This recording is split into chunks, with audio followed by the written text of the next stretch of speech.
Welcome to our 70-second podcast. Today we'll be talking about why and how to conduct a change readiness assessment. What's one thing you can do now to help your organization prepare for change? Keep listening to find out. Welcome to Harmonious Workplaces, a podcast about corporate culture, organizational change management, and workplace behavior. Harmonious Workplaces was started by independent consultants Rich Cruz, Ben Kleinman, and Cheryl Volpe to explore, challenge, and build on various organizational culture and change management concepts. It's a blend of theory and practice based on their personal and professional experiences working with companies of all sizes across various industries. If you own a business, lead a team, want new ideas about the corporate environment, or just want to listen to a group of consultants talking about how to make work more enjoyable, we invite you to sit back, relax, and dive in with us to Harmonious Workplaces. Hello, Harmonious Workplaces listeners. Welcome back to the podcast. As always, we're so glad to have you with us. My name is Rich Cruz. I'm an organizational development consultant, and I'm joined by my co-host and co-author and co-everything else, Cheryl Volpe. How are you, Cheryl? Great, Rich. Hi, everyone. And so, Cheryl, we're going to talk about assessments, which we've talked about a little bit before, right? But in this episode, it's really about getting ready for change, right? So these change readiness assessments. Absolutely. I've done a handful of these before, just literally like two in my whole career, Have you come across any of these types of things? I have, and Yes. it takes almost a pre-stage before the assessment to help people understand the why for the assessment, right? Sure. It Sure. can go down that path where people, well, how do I have the budget to do this? Or why is there so much lead up time to this change? And this is how to guarantee that the change is successful. The Yeah. practical investments in making change more successful. Not a lot of companies do it, though. It's on the rare side. Yeah. It's unfortunately exceedingly rare. And, I think one of the statistics that you shared here from McKinsey, right, is 70% of organizational change efforts fail. I mean, really, like we weren't ready to do this, so it didn't work, right? How many times have we seen that happen? A lot of reasons for it too, right? It's themes that we talk about often here. It is that resistance to the idea of change. It could be that the culture is not set up for change. It has a legacy of comfort in familiar steps. It could be that the leadership doesn't promote learning culture. That could even be part of it. If you're in a series of rapid changes and that is abrupt, those will be harder to make work, obviously, as well.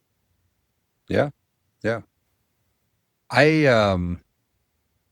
I know that, like, I've done some change readiness work without knowing that I was doing this. Early on in my career, just going around and saying, how are we feeling about this? And just kind of getting a pulse of what people were thinking and feeling through interviews.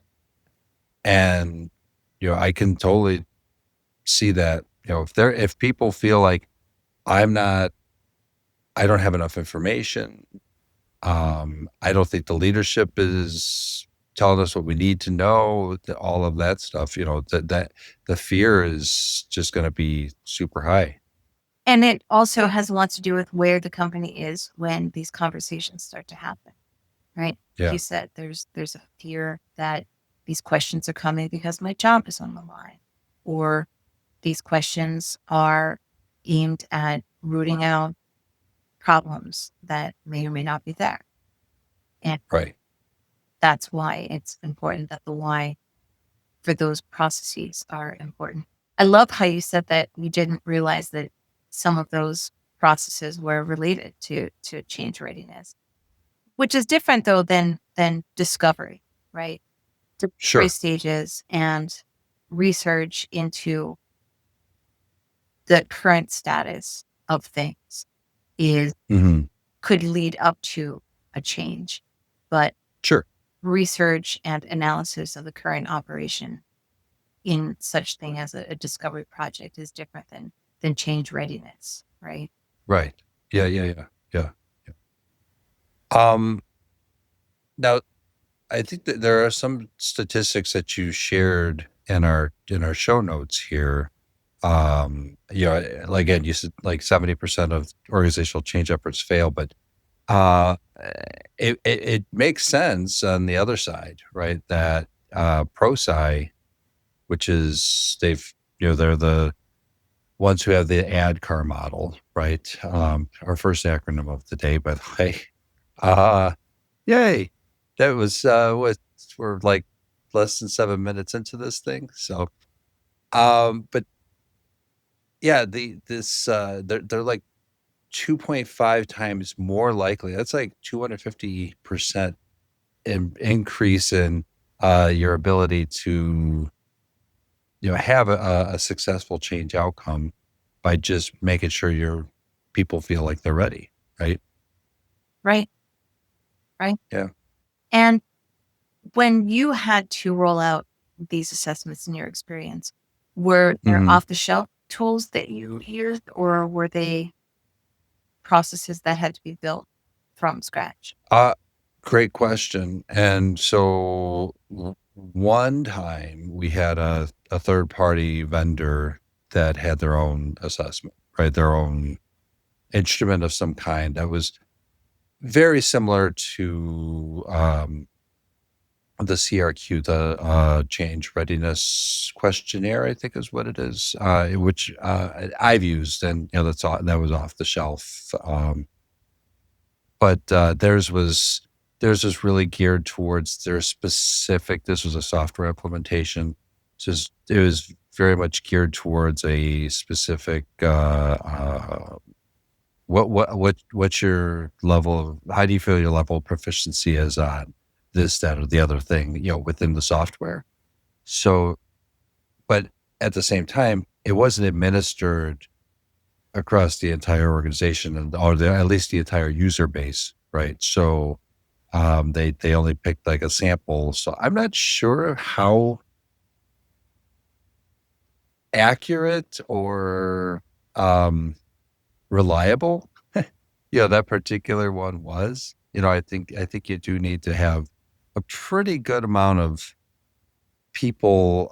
Your population should be fairly sizable. If you're, especially if you're working with a smaller user base, you need to make sure you know that, get a pulse of how everybody feels. If that makes sense. It does. And that also helps get everyone on the same page before you move into what is likely to be a challenging time anyway, right? We already Yeah, yeah, know the change is hard. So that getting people on the same page in that way, absolutely. sure, Yeah. sure. Um, the last stat that you shared here, which I thought was like super, I don't know, but telling, right? 70% of things fail because 62% of employees say they're not clear on the purpose of the change. And that's from 2022. So this is post-pandemic, folks. Like this is, you know, I mean, certainly we've had that problem before. All the massive change that happened in 2020, 2021. But for 62% of employees to go, I don't know why we're doing this. That's kind of telling, right? It is telling. And in the current economic environment, if again, the resources aren't there to have these pre change conversations, these pre assessment, that communication will suffer. Yeah. Yeah. And That totally makes sense. it dictates the idea of what kind of leadership an organization has, Yeah. right? If Mm-hmm. going to be more like a dictatorship, a little boss beta, right? Who is just, Right. this is, I have the power to make these decisions. I have the responsibility to make these decisions, and I'm making these decisions independent of council consensus agreement. Yeah. And then that in turn erodes the psychological environment. Absolutely. There is, Sure. if there was any before, that is the kind of behavior that chips away at it. Yeah. Totally makes sense. Right on. Let's do this, Cheryl. Let's take a quick break. And when we come back, let's talk about the 3 reasons why you should conduct a change readiness questionnaire or change readiness instrument of some kind. Sounds good. Okay. We'll be right back. Meet Hermie the HR Hermit Crab. Laugh, learn, and lead better with Hermie. Hermie is here to tackle workplace madness with heart and humor from Harmonious Workplaces. He's perfect for HR pros, leaders, and change makers. Hermie teaches workplace lessons through cartoons and is great for team discussions and workshops. Get your copy on Amazon now. www.hermiehrhermitcrab.com. Again, that's hermiehrhermitcrab.com. And we're back. So we're talking about, change readiness and making sure that our change efforts are set up, right? But, and at least in people's, at least so we know the present state, right? And the people feel like they understand that a change is on the way, but we need to know how ready they are, right? And so Shar, you identified 3 reasons why we should conduct a change readiness assessment, right? Can we talk a little bit more about that? Let's do that. Yes. Let's do it.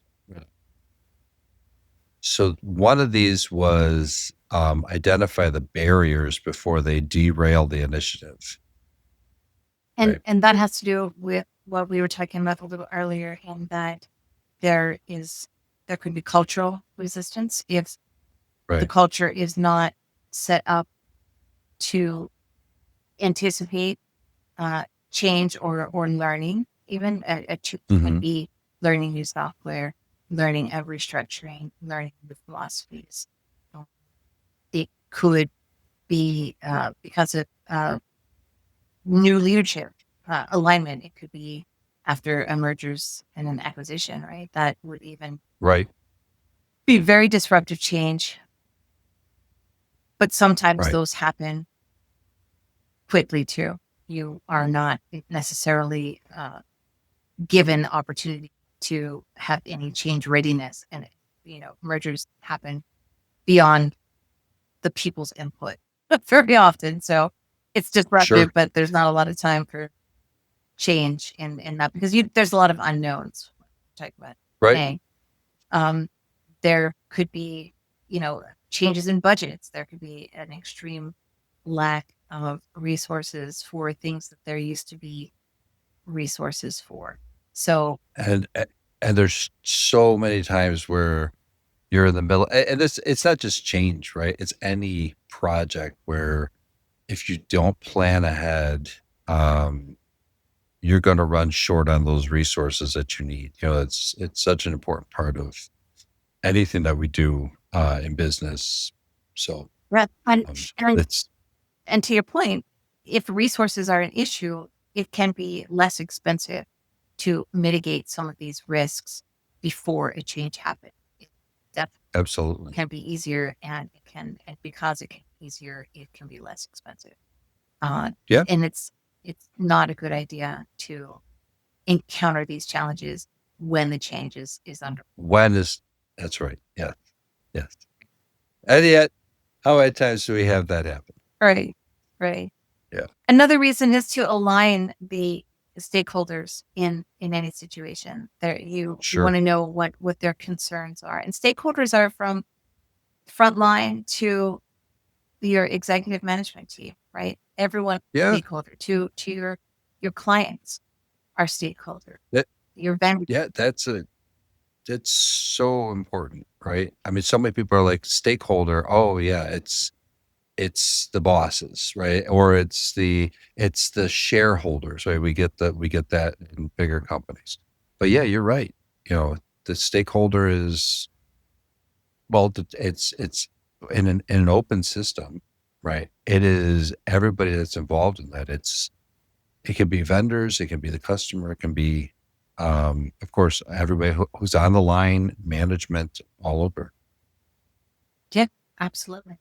And it's, again, better to root out those concerns before a change is underway and allows management the opportunity to address the concerns before the momentum builds around those conflicting concerns. And Sure. also establish what is success. How will we know if this change is successful? What will our standards of measurement be? And come to an agreement or a mutual understanding of what that success will look like when the change rolls out successfully. Right. So we've got identify the barriers before they derail the initiative, then align stakeholders and clarify the expectations. And what's the third thing here?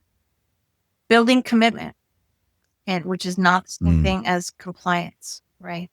Commitment Right.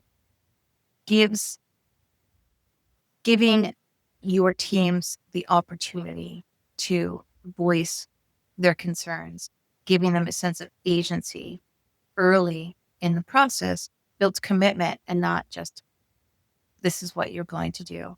And it turns potentially resistant or even passive recipients of the change into active participants. It gives that feeling of choice and opportunity to participate. Right. And we've talked about motivation before, right? How much more motivating is it for somebody to go and say, I want to be part of this. I'm committed to this, and actually say those types of words, right? I'm committed to making this happen, as opposed to, yeah, I'll go along with it, or yeah, I have to participate because it's a mandate, right? Vastly different psychological processes that happen in there. Absolutely. And what happens when that starts to unravel in back channeling, water cooler, hearsay, gossipy conversations is I'm going along with this, but I don't think it's a good idea, or I'm just pretending, or I feel forced into it. And that can give cause for dysfunction and Yeah. Yeah. Right. I'm these three things, right? Just to go over those again. Identify the barriers before they derail the initiative.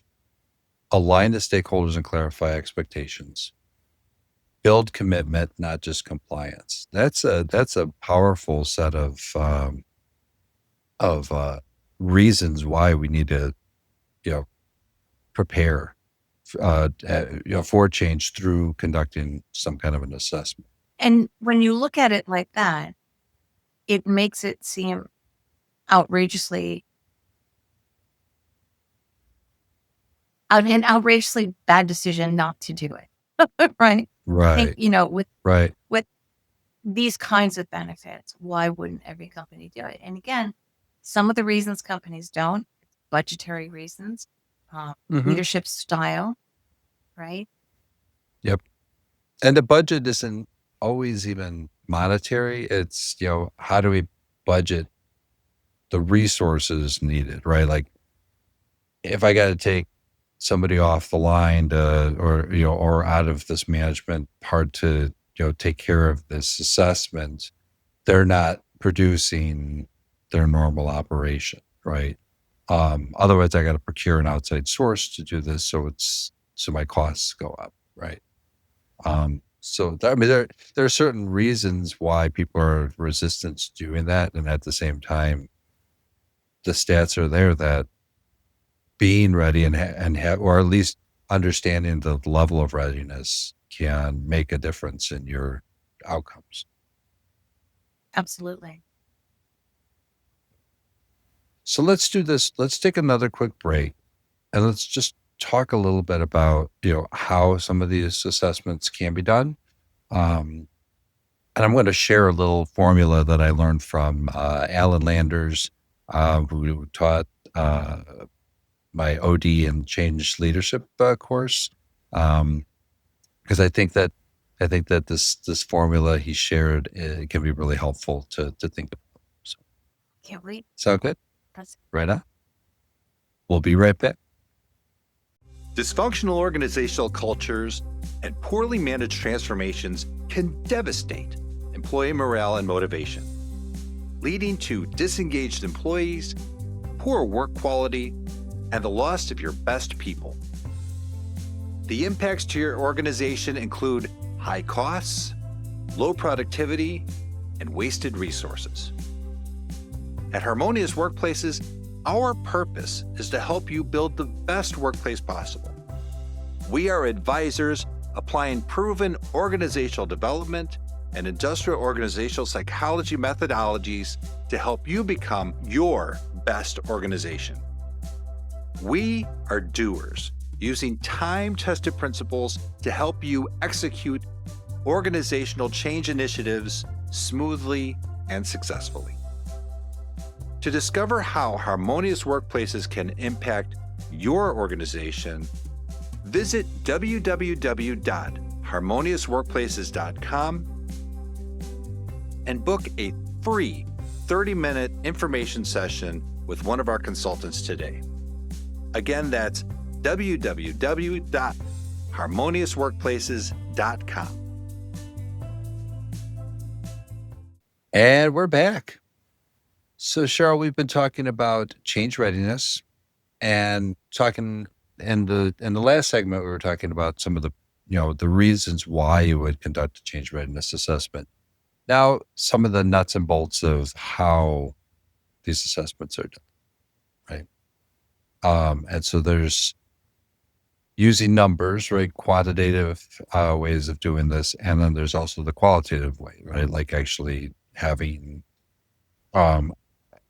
data that is about those things that you can't necessarily quantify, if that makes sense. Yep, absolutely.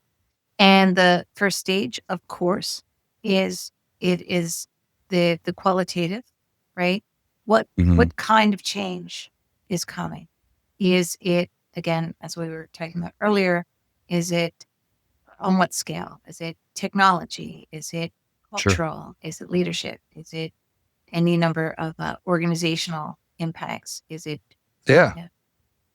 Category, like the way you're going to categorize what this thing is. That's How are you going to quantify that?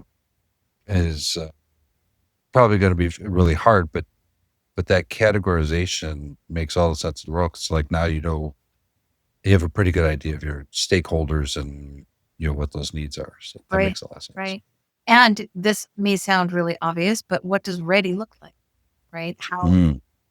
What are the criteria by which we agree that we are in fact ready for this? Sure. Whatever it's going to be. Sure. And who needs to be involved? Is it from top to bottom? Is it everyone? Is it all the stakeholders? Or is it just one silo, one area, one team, one geographic location? Sure. In project management, this very much feels like the all the stuff you would find in like the planning stage, right? Of like the second, there's your initiation phase, which is creating the project itself, right? But defining scope, defining success criteria, all of that in that planning stage. This is where the Fortunately, this is where the magic happens. Unfortunately, this is where people, fail to plan and plan to fail. Right. Right. And other steps that are key to the preliminary stages are, you were talking earlier about, the discomfort point, right? We often say, Mm, the status quo will be maintained until things are no longer bearable or no longer sustainable, right? right. So in order to plan and assess the readiness, something that might be an example that is a dimension that would need to be assessed would be a change history and change fatigue, right?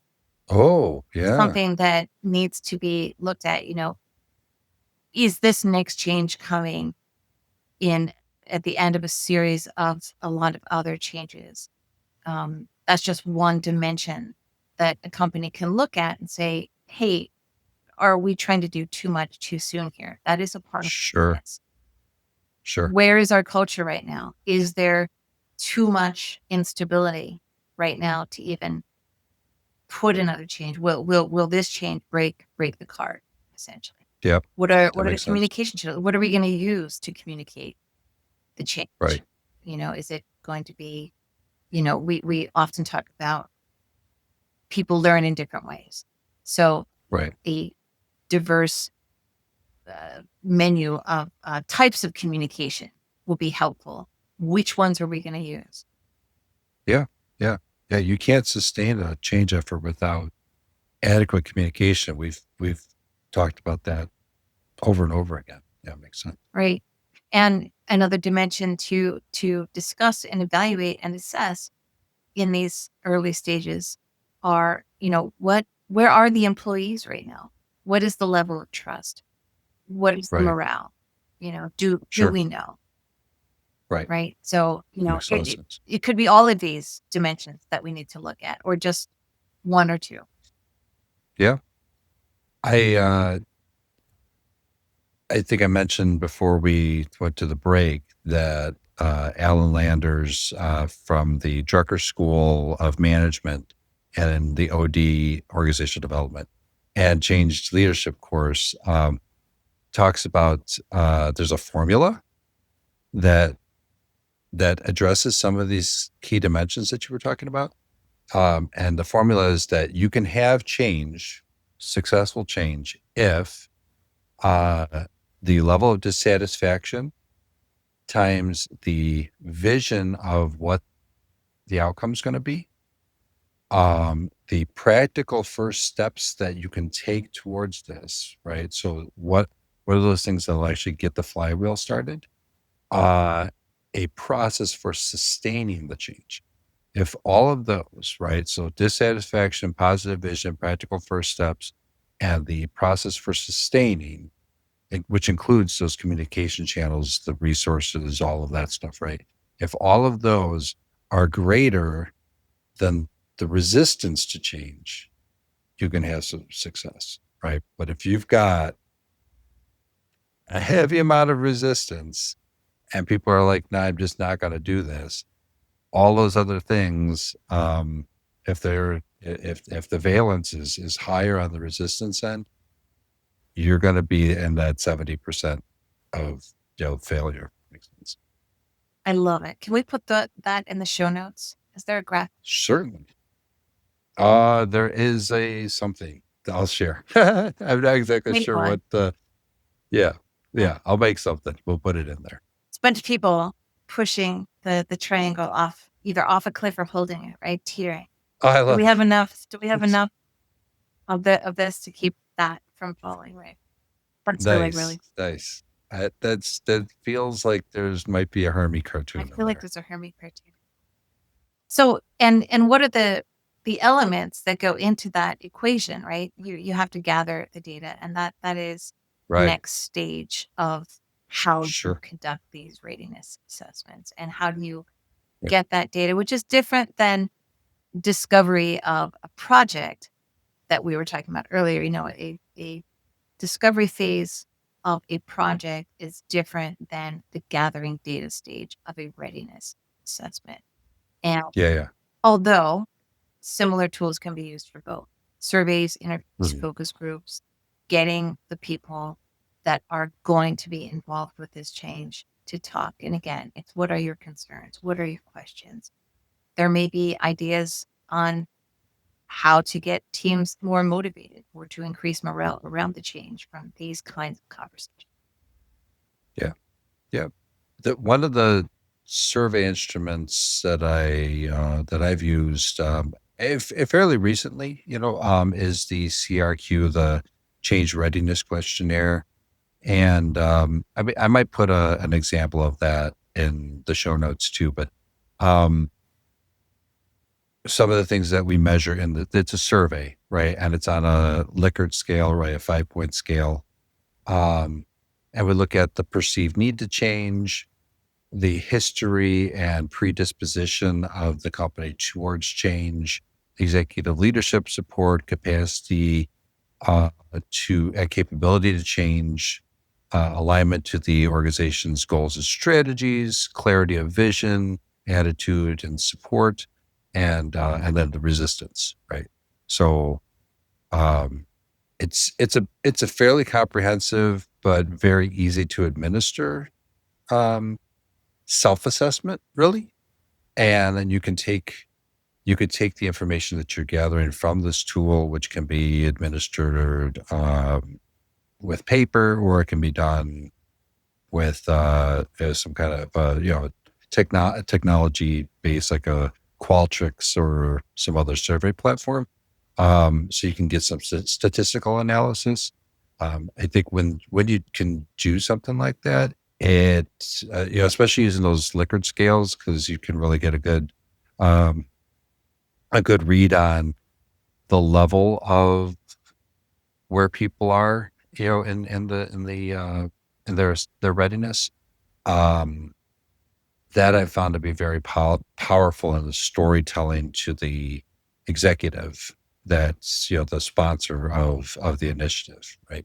It's a great example. It's exactly what we're talking about. It sounds Yeah, comprehensive. It sounds easy to execute, and that will provide the data that organizations need to move into their change, right?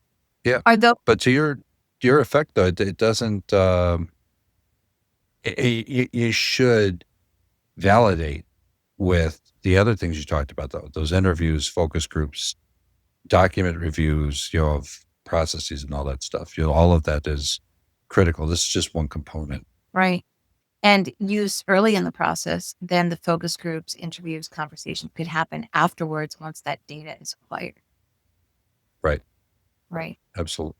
Yep. Right. Yep. Which brings us to stage 4, which is analyze and synthesize, right? However you gather that data, whatever your methodology for getting that feedback from the teams and the people and the operation to make the assessment valid. Are we ready? Are we not ready? Right. Analyzing and synthesizing that. So it's performance evaluation of a different kind, essentially, right? Where is our readiness strong? Where is it weak? How do we score and interpret the data that we've gathered from across the key dimensions that we chose in an earlier stage to focus on? And then Sure. what are the urgent issues to address before we move into the change, Yeah. That makes all the sense in the world, for sure. right? And then the final stage, of course, is present the highlights and the recommendations for how to go about the change. You could do a heat map, a readiness Mm. map, a dashboard Yep. of all the data. These are tools that people use currently. I've seen readiness heat maps. Dashboards are easy to make with all the data that you have. Just, you know, websites that have the data compiled in the back and is manipulated. You can manipulate the data through a dashboard to see what you are trying to focus on to analyze, Sure. right? Sure. Uh, risk areas with mitigation plans. This is where you want to see where was the readiness weak, where was it strong, and how will we mitigate weakness as the Mm-hmm. rolls out. What are the backup plans? Sure. And then the Sure. communication strategy based on the data that has been discovered and analyzed for the readiness Yep. levels. I love the idea of these heat maps that it seems like you could slice and dice the data if you're using all these different models, right? That you could make it so that maybe it's departmentally this group is more apt to change than this group or whatever, or regionally, right? Looking at the different regions, maybe, there's some cultural aspect that we're missing, because the East Coast is vastly different than the West Coast or, something like that. Or even, where on the hierarchy, right? Where in the org chart are we finding, the resistance, and how can we look at, overcoming some of that to increase that readiness, if that makes sense. Right. It does. And we talked in the past about finding cohorts to be more active supporters, or, Right. sort of not exactly embedded, but people who are more in favor of the change, or people who are part of the stronger elements of that readiness. Recruit them to Yep. help other people see why they're positive about it, and to be Yep. those advocates, those cheerleaders in a way for the change that's coming. It's John Cotter's create a guiding coalition, right? And then moving that into creating an army of volunteers. So that social aspect is huge. Yeah. So Cheryl, we're coming up to time here, and we usually like to end with like one thing, but this is a hard one to say. The one thing you can do for any of this, right? But what are your thoughts on how we can let the audience think about assessment as before they go through change? I would say that the one thing in all of this that any stakeholder could do, is to advocate for a preparation stage, a pre-stage before a change is instituted. Give the organization, the people in the organization, an opportunity to talk about the change that's coming, even if it's not a formal assessment. Have focus groups, stage meetings where it's almost speak now or forever hold your peace. But any gesture of opportunity to give your teams time to weigh in on what they think is coming, or what they have questions about this change, even if it's not a formal process like we outlined. Yeah, right. Even a town hall. Even a town hall with Q&A is better than nothing. Yeah, absolutely. Absolutely. And to that effect, I think some of those stats that you shared before about the evidence of, yes, this is going to cost resources and time and perhaps money or whatever, but the fact that, success is 2.5 times greater with preparation, and with a degree of readiness that's known and that we can manage. I think that's a powerful thing to be able to share with, any of the stakeholders, in particular those sponsors. One of our stats was from ProSci, wasn't it? I think that was it. I didn't notice that 2.5 time thing that stood out to me as like, wow, so make sure you know where you're at, right? Before you get rolling on that change, make sure you know where you're at, where your team is at. And then, something that you've said quite a bit, Cheryl, in the past is, meet them where they're at, right? Right. Before you put the heat on the map, just where are you on the map at all? At Where all. on this map That's are you? right. Then we can Yeah. add the heat. For sure. Right on. Well, if if anybody needs, if any organization is going through a change or they're preparing for a change, right? Harmonious Workplaces stands ready to be able to help with that.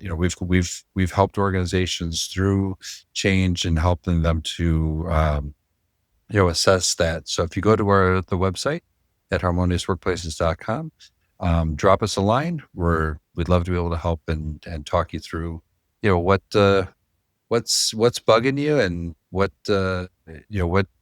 if you don't know how people are feeling, we can help to bring that up. So Let us help you get on the map and then customize whatever approach to this readiness that they. that's right. Absolutely. Cool. All right, Cheryl. Well, with that, you want to take us out today? Sure. I have my own heat map here. It's supposed to be up to 100 degrees, and I'm making the seasonal change of weather my friend. So why don't you all also make change your friend? Hey, everyone. It's Rich again. And thanks for tuning into episode 72 here. And, me and Cheryl, we talked about the famous 70% of change efforts fail stat. And it's been around for a long time. It's a striking number, but it turns out it's not as cut and dried as it sounds. And actually, we kind of talked about that all the way back in episode 2. So if you wanted to, get a little bit more of what we discussed there, you can hop on over to episode 2. But the figure's been widely cited by sources like Harvard Business Review and McKinsey, but it's also been challenged over the years. So some researchers argue that it's more of a myth than a measurement, mainly because it's really hard to define what exactly failure is, if that makes sense. So are we talking about a complete collapse, or are we talking about just missing a few goals? Or are we saying that, took longer than planned, or it cost more resources? Whatever it is that defines failure needs to be clarified, right? And so we don't really have that full clarification.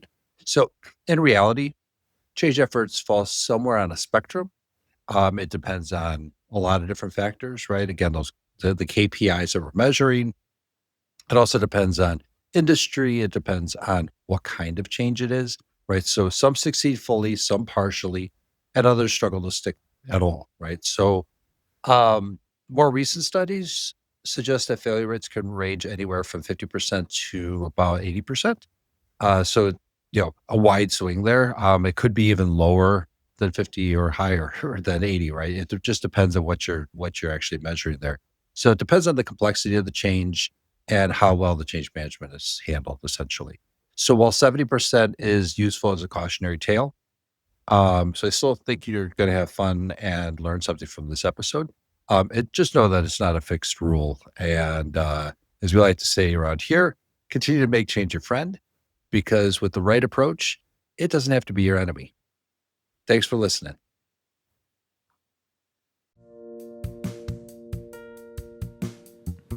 Thanks for listening to Harmonious Workplaces. You can find Harmonious Workplaces on LinkedIn, Twitter, YouTube, Spotify, Amazon, Apple, and other streaming platforms. We'd love any feedback on whatever channel you find us on. Please rate, like, and share our podcast with your network. And remember to add Harmonious Workplaces to your list of favorites to get notified about each new episode.